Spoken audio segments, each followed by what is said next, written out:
What's going on, guys, and welcome back to WWE Network and Chill, where I, Graham G.S. Matthews, break down all the original content I watch on the WWE Network as well as on Vice, as today we're talking Season 2, Episode 5 of Dark Side of the Ring, entitled The Assassination of Dino Bravo. Now, all of Season 2, if you haven't already caught up with my other reviews here on the channel, and if you haven't, definitely do so. All of Season 2 has been great so far. Some episodes, I will say, have been better than others. The Benoit one, the Snuka one, specifically were among my favorites so far. I like the Brawl for All one. The New Jack one was entertaining to an extent. This one I thought was good. Now, as someone who wasn't overly knowledgeable about the whole Dino Bravo story, situation, and his death, the circumstances surrounding his death, I really enjoyed this episode. I knew about Dino Bravo. I knew about how he died and the mysterious manner surrounding his death back in 1993 in a short stint in WWE, or WWF at that time, rather. That was all I knew. I really did not know much more beyond that. I guess after tweeting about it and hearing back from some people, because I'm recording this the day after I watched it, the day after it aired on Vice, I'm recording this on April 22nd. It's going up much later with all the other reviews because I'm currently backed up in publishing them. But I heard back from some people on Twitter who were saying, this was nothing new. They've already revealed all these details before. For anyone who knows about the murder, this was nothing new. For me, as a casual viewer, not of wrestling, but rather of this whole situation, not really knowing too much about it, I enjoyed it for what it was. I watched every episode with my girlfriend Alexis, who was here on the show a couple of weeks ago for the Benoit review. She was honestly a lot like what I am to this Dino Bravo story. That was what she knew about the Benoit thing. She knew that he died. She knew that he was a murderer. That was all that she knew. And she was blown away by that episode, even as much as I was. And I knew all about the situation for years now. The Dino Bravo thing, I didn't really know too much about. She had no idea who Dino Bravo was. So she enjoyed this episode as much as I did, and she's a big Mafia fan, for as weird as that sounds. So she actually liked the episode probably more than I did, because she loves like The Godfather, stuff like that, So anyway, this was Season 2, Episode 5, the Assassination of Dino Bravo. Let's get started here. They quickly, run down Dino Bravo's history and how his body was discovered on March 10th, I believe, 1993, how he was shot to death, and that his murder remains unsolved to this day. They go all the way back to his daughter's earliest memories of being backstage with his dad and how his wife met him while she was working at like a bar or something like that at the age of 19. I don't know how old he was at that point. He was definitely older. He was probably maybe 5-10 years older, I would assume. Because I don't know if he was that old when he passed away. I don't think so. So we also hear from a wrestling historian named Patrick, who was like a hero. Bravo was like a hero to this dude named Patrick. And he talks all about the murder, and that's why he's interviewed here. They talk about how Dino was loyal, both to his wife and to the wrestling, his wrestling friends, people in the business. He was a co-owner of International Wrestling, his own promotion right out of Montreal, Canada. That was where he was from. He was from Canada. The Mountie who was interviewed for this documentary, first of all, it was great to see the Mountie. We have not seen the Mountie in a very long time. As soon as I saw the Mountie, I'm like, where do I know this dude from? Like, I know that's not PCO's brother. And maybe PCO has more than one brother, but I know his current brother, one of his brothers, serves as a commentator for WWE Now. And I know he has hair. So I'm like, that can't be him. Like, who is this dude? And then I'm like, holy shit, that's the Mountie. Like, holy fuck. And they mentioned that. I thought that was really cool.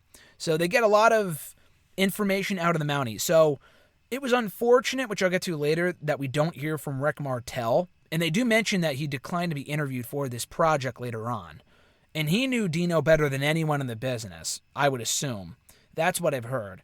So it was a shame that we couldn't hear from Rick Martel on this episode. But what they lacked in Rick Martel on this Dino Bravo show, they made up for with the Mountie. So I thought that was all right.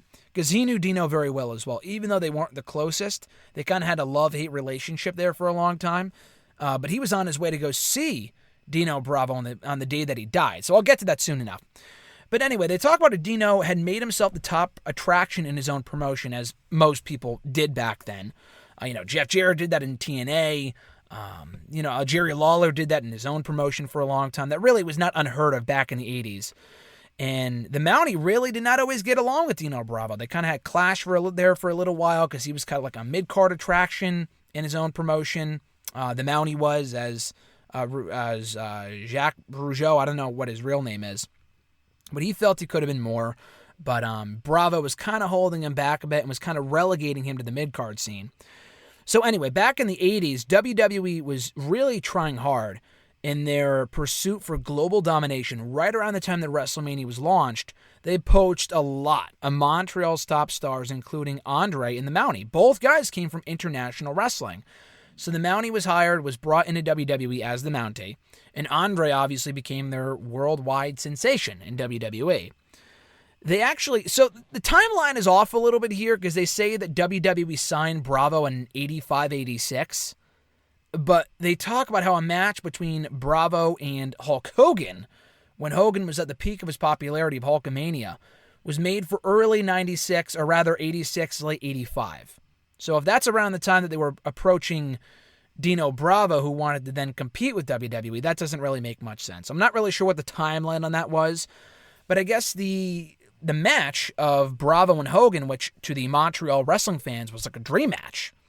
It was teased back in early 86, they say, and I guess WWE officials, or then WWF officials, were scared that Dino might become more popular. And they were worried that, maybe Hulk Hogan will be booed. They were worried that Hogan would be booed against the Montreal's own Dino Bravo, so they canceled the match. Dino was really pissed about that, as anyone would be, and after that he wanted international wrestling to compete with WWE. But their downfall was inevitable, according to the Mountie. Losing talent was a downfall they just could not avoid. So it was at that point that Dino contemplated going to the WWE. When they offered him a sum of money that he couldn't refuse, they actually disclosed that it was $300,000 guaranteed. It was a downside of $300,000. There's something he could not refuse, all right? And he also wanted to take care of his family. He realized the company was on life support. He didn't know if he should sign or not, if he should sign specifically not just with WWE, but specifically the Enemy, and that's eventually what he ended up doing.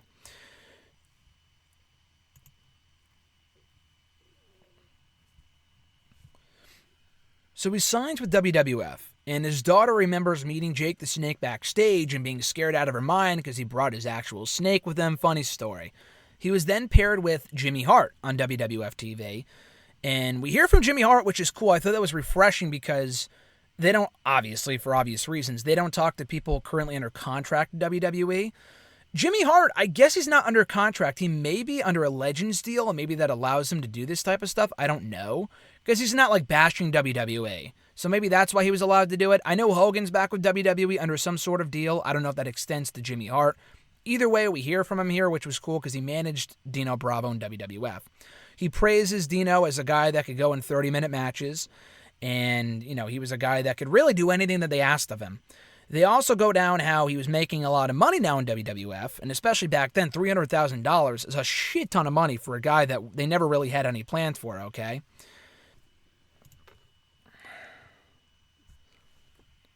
So he bought a big house, a new car, but along with these, new things that he was buying, along with the money that he was making, Vince made the decision to make drastic changes to his character. And I remember him as having blonde hair. I'm an idiot. I didn't know that he didn't have blonde hair. I mean, obviously, that wouldn't make any sense. He's Italian. How many Italians that have blonde hair, So I didn't really put two and two together until I watched this. But that was the Vince call. And he hated having to dye his hair blonde. His wife actually did it for him, which I thought was a funny story because it, burnt. I mean, it wasn't funny, but, it burned his head because they did it the wrong way and he looked like an idiot. He hated it because he was so proud of his Italian heritage that he hated having to do anything else but what he was doing before in international wrestling as himself, as a turned-up version of himself. He was not doing that in WWE. They changed his character drastically, as they would 30 years later with everyone else who would enter the company. So again, this is nothing new. But I just thought that was really, really interesting. So anyway, we hear from the Mountie, who would know about the WWE system, and he even says, in WWE, you're a number. And they talk about how his broken English really hurt him, which is probably why he was paired with Jimmy Hart as his mouthpiece, because his English wasn't the greatest. And it hurt him to be doing jobs for non-top guys. When he knew he could be a top guy, it killed him to having to do a job all the fucking time. And the Mountie brings up a great point that I bring up all the time. 1 or 2 losses doesn't really hurt you, but when you're losing time and time and time and time again, that's when it really does a number on your credibility. And people start to lose faith in you. Woo! Because of his constant losses. That was why people lost faith in him. They couldn't believe in him anymore. They couldn't believe in Dino Bravo anymore because he was always losing. And that hurt his own, passion and drive as a result. So they talk about how his contract expired in 1992, and his contract was not renewed. It wasn't like, unless I'm missing something here, it wasn't like, I want to leave, I'm unhappy here. He was making a lot of money. So despite the fact he wasn't portrayed as a real star, the star that he should have been, he was still happy making a lot of money. So WWE brings him in for all this money. They still do this shit to this day, and it just doesn't make any sense to me. I know they do it to take these talent away from other promotions, which is what they were doing 30, 40 years ago as well. Nothing has changed. And when I say them, I mean Vince McMahon, the son, not his dad. They're doing that even now, the same way they were 30, 40 years ago. So they brought him in for all this money. They did absolutely nothing with the guy, aside from having a few memorable tag teams and, teaming with Rick Martel and having a few memorable feuds here and there, competing in a WrestleMania. That was about it. And then they just fired the guy. They didn't fire him outright, but his contract was expiring in 92, and they just chose not to renew. They're like, we don't really have a use for you anymore. And that was it. And at that point, that was when he lost his life's passion. So obviously, as anyone would be, he was worried about his future because he had no professional experience whatsoever outside of professional wrestling. That was all he knew. So what does he do now? He's in his 40s. He doesn't really have much of a future ahead of him in the ring. And this was back when, WCW was around, but they weren't hiring people the same way they were, that they would later, years later in the late 90s when the Monday Night Wars were a thing. This was 92. The business was not exactly booming, so he probably realized he didn't really have many options, and then he had to figure something out. So he had connections outside of wrestling to the Catrano family, I believe is how you pronounce it. They were a big Montreal Mafia family. And I guess the guy Vic of the Catroni family, Catroni, not Catroni, Catroni, even that might not be the proper way to pronounce it, but nonetheless, I guess he used to wrestle, so that was how he had connections to Dino Bravo. They were big with the cigarette and alcohol smuggling over in Montreal. So then I guess the Italian Mafia wanted to approach Dino Bravo because they saw him as the perfect person to act as a debt collector because he was already physically imposing. He was a big dude. He could beat the shit out of anyone that he wanted. So they approached him. They got him on board. They talk about how Dino had a temper, and that also worked to his, benefit in working with the Mafia because he could just beat the shit out of anyone that he wanted, okay? The Mountie, Rougeau recalls this story, not of it at this point, but years earlier, either when they were in international wrestling or maybe when they were in WWE. I'm not exactly sure what the timeline was, but they were in a bar, and then Mountie was drunk, and he was joking there's the hockey player of the opposing hockey team in Montreal, I believe, and he was like, I can beat him up, and then he started the fight, and the hockey player wanted to continue it, even though Dino backed Mountie off. And then Dino finished the fight for the Mountie because the guy wouldn't stop, and he took him outside and banged him up against the car. He was a real tough motherfucker, was Dino Bravo. So anyway, the wife was not all that approving of his new friends, of his associates, so to speak, quote unquote. I'm using air quotes here because they weren't really his friends. So Dino, I guess, called the Mountie one night. He's like, come over as soon as you can. He's like, I'm busy right now, the Mountie said. Dino's like, come over as soon as you can. Really weird stuff. And someone else talked to him, I guess his friend from International Wrestling, his fellow co-owner or whatever. And he said, what are you doing tonight? And Dino said, I'm watching a hockey game. So that's what he did. So Mountie said that he wouldn't be over then, but he would be over the next day. So first thing the next morning, he drove over. And on his way over there, he said, I'm not sure, this must have been later on in the day, because he stopped at a gas station. And then someone said to him, your buddy Dino, I'm sorry to hear what happened to him. And Mountie's like, what are you talking about? And he gives him a newspaper. So it must have been later on in the day. Unless the paper came out super early, I don't know. Because assuming that the death happened that night, late that night, because the parents came back, I don't know. It was a real weird thing. So it must have happened later on in the day. He must have been on his way over to Dino Bravo's place the next day, okay? The guy at the gas station gives him a newspaper that reads, Dino Bravo dead, murdered in his sleep, or murdered, at home, whatever, and he couldn't believe it. And that was when they went to commercial. I'm like, oh, man. The fucking cliffhangers with this show going into commercial breaks are amazing. Like, they kill it every single time. No pun intended, but they do a great job of it every single time. So we learned from the paper that Dino was shot and killed in his own home. All right? The wife, when asked about it, doesn't want to relive it because it brings back a lot of negative vibes, a lot of negative energy, of course, as you would expect. I mean, she's interviewed for the fucking documentary, so she would have to know that she would have to talk about it at some point, you know? But I guess the mom and the daughter were out at a ballet, and they left around 6 p.m., I believe. They didn't come back until, maybe the ballet was at 6. Either way, they left in the evening. They weren't back until, I believe, 12:30 p.m. local time. And that was when they discovered the body. They were the first people to discover the body. He died in his armchair watching TV. No signs of struggle. Very odd. No sign of forced entry either. The door was unlocked. Even weirder. So we got shot 11 times, 4 to the body, 7 in the head. Unless I got that flipped around, unless I had that mixed, that is fucking crazy. 7 times in the head, that's unbelievable.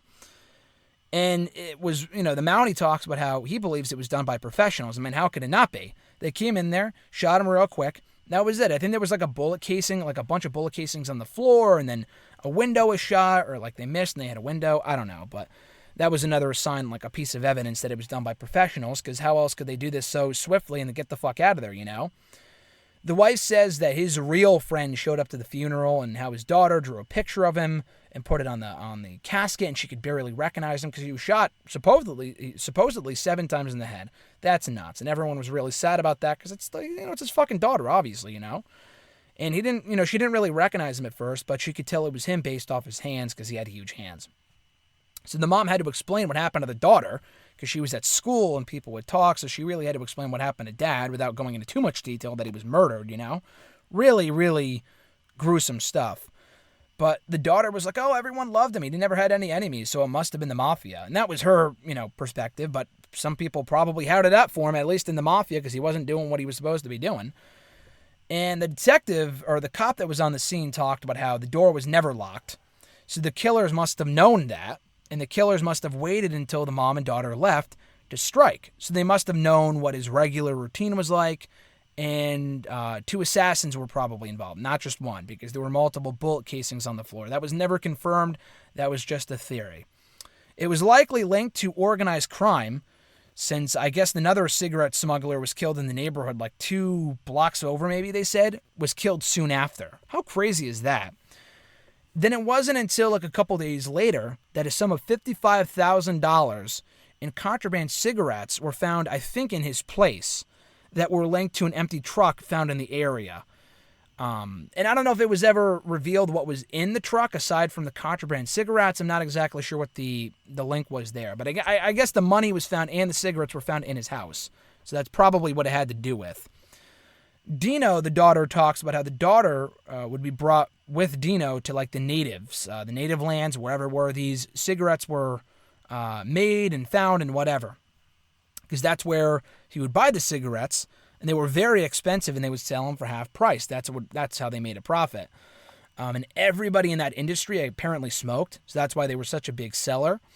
Dino supposedly talked to, of everyone in the wrestling business before he got out of wrestling, the person that he talked to the most about like this mafia business was Rick Martel. Chris Jericho, the narrator, says that Martel declined to be part of the interview. And someone brought up a very good point to me on Twitter while I was watching it. I tweeted about how it was disappointing that Rick Martel couldn't be a part of it because he knew Dino better than anyone. That everything that he knew, if he went like live with it, I mean, he talked about it in an interview for like some shoot interview a couple of years ago. It was either 2007 or 2013. I forgot which one. But they show said interview. He doesn't really reveal anything too new. But I guess if he talked about it here, he may feel that he might have a target on his back. So honestly, I don't blame Rick Martel for kind of laying low. That might be the reason why he's been laying low all this time, because he knew Dino, and he feels if he talks out about it, he might get killed. So honestly, it wasn't too, it's a safe choice. That might be why he declined to be a part of this thing. So it wasn't a Vice thing where they didn't approach Rick Martel. It was a Rick Martel call to not be a part of this documentary. So anyway, I guess Dino apparently was approached by the cocaine guy. So he was in charge of the cigarette business, the cigarette smuggling business. A cocaine guy came to Dino about how they can kind of get involved in each other's deals. Dino screwed up. He shouldn't have done that because he wanted to be a part of both worlds. And I guess he would have made them lose a lot of money, they say, like around $400,000. And that was enough, certainly, to get killed for them. And even if it was a sum of money, like a small sum of money, anything is worth getting killed over in that industry, supposedly. They talk about how there were no leads in this investigation, and so thus the investigation couldn't continue because there were no leads, no one came forward, and that was it. Mountie thinks his theory is that it was a friend who killed him. It was someone who knew, it was someone who knew Dino fairly well that probably killed Dino, because why else would Dino have just sat there watching TV when he got shot and killed? It wasn't like he, fought for his life or got up. He was sitting there watching TV when the people came in and shot him in the head. So he must have known them, The detective believes it was the natives, that they came back and that he was selling. They found out that he was selling them half price, so they killed him.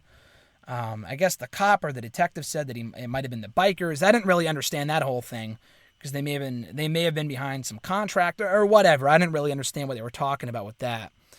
But his fellow promoter, and then they kind of close out the thing since there's no real closure on the case, which sucks. They just kind of spend like the last 5 to 6 minutes talking about how, his fellow promoter who's interviewed for this thing and talked earlier, a very good friend of his, misses him every day. They don't know if they'll ever know what happened with Dino's death, and that all of his possessions were gotten rid of by the mom because she just couldn't bear to look at him. Now, personally, if that was me, I would keep him, but, everyone grieves in their own way, so she got rid of all of Dino's shit, which sucks. But the daughter says that he leaves behind a legacy of passion, and that his family was pissed. They were angry to not know who it was, but they might have been even angrier, the daughter says, if they knew who it was, because, they can, vengeance works in different ways, and knowing who it was and not being able to get said revenge might be even worse. So she realizes that. At least they can kind of look at whatever upside there is to this whole situation. The wife says that he'll be remembered as a proud man, and, that he would have been a grandfather because the daughter now has 2 kids, and he would have been a great-grandfather. And the Quebec police were asked to be a part of the documentary, but they declined because the case is apparently still open. Even over 30 years later, the case is still open. How crazy is that? And they flashed a shot of a tip line that you can call if you have any information on the case. That's nuts. That's so fucking crazy. So it's still an open case over 30 years later, whereas I think like the Jimmy Snuka one with his dead girlfriend was closed and then it was reopened. This one is still open. That's crazy because I think that one was ruled an accident. This one, it's pretty apparent like he didn't kill himself or that it was an accident. Someone came in and shot him. It was probably the mafia just because of how they work and how professional they are, all that other shit. Who the fuck knows? But it's really crazy. It's a crazy world, and they may have done what they felt they needed to do because he fucked up. Who knows? It's over 30 years later. This thing may never be solved. Who knows for sure? But it's crazy. It's indeed nuts. And I thought this documentary overall, as someone who wasn't overly knowledgeable about the Dino Bravo situation and his mysterious death, I thought this whole thing was fascinating. So if you already read up on it and you were disappointed, you didn't learn anything new, I can see why you didn't like it. Personally, I enjoyed it. I mean, enjoyed is a weird word because it's talking about someone dying and not getting closure on it. But I thought it was good. It was one of these episodes that people were looking forward to because they were hoping they could shed some new light on the situation. Like the Benoit case, for example. That kind of shed some new light on it that we didn't know before. This episode didn't really have that, apparently. But I still thought it was very good overall. So check it out right now on Viceland. I don't know if they pull the full episodes up for the new ones on the website, but they did previously. So check out all the other ones. Check out this one. They air new episodes every Tuesday night on Vice at 10 p.m. Eastern time. So be sure to check it out. It's always well worth the watch, especially now. This show could not have come back at a better time. It literally came back right after we went into quarantine. So it's a great show to catch up on and binge watch if you haven't already seen all the past episodes, and that goes for season 1 as well. So I think the next episode covers Dr. D. David Schultz. My review of that should be up soon. It may very well be up tomorrow. I forgot what my YouTube upload schedule is looking like, but I'm hoping to catch up very soon. And once I do, new episodes will be up, or my new reviews will be up every weekend right here on the channel. So until then, guys, be sure to like this video, drop a comment, share the video, and subscribe to the channel for more daily content. Have a great one. I'm Graham G.S. Matthews, and I'll catch your ass down the road.